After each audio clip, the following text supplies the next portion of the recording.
শ্রমিকের কাতারে শ্রমিকের দুঃখ লাঘবে একটু একটু আপনাদের মনটা নরম করুন। কিছুদিন আগে আমাদের দেশে সিরিয়াল নিয়ে ছাড়পত্র নিয়ে একটা পরিস্থিতি বিরাজমান ছিল।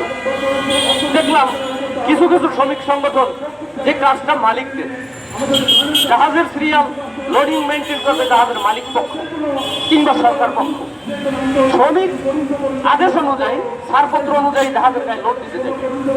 সেখানে কতিপয় শ্রমিক সংগঠনের নামধারী নেতারা এই দায়িত্ব তাদের কাঁধে তুলে নিলেন। কাঁধে তুলে নিয়ে কি করলেন? ছাড়পত্র চেকিং এর নামে আমার মতো দুই একজন মাস্টার, আমার মতো দুই একজন ড্রাইভার, আমার মতো দুই একজন লস্কর, আমার মতো দুই একজন বাবুর্চি এদেরকে নানাভাবে অপমান হেনস্থা করতে শুরু করলেন। আপনিও তো একজন মাস্টার, আপনিও তো একজন ড্রাইভার, আপনিও যে পরবর্তীতে হেনস্থা হবেন না তার নিশ্চয়তা কি?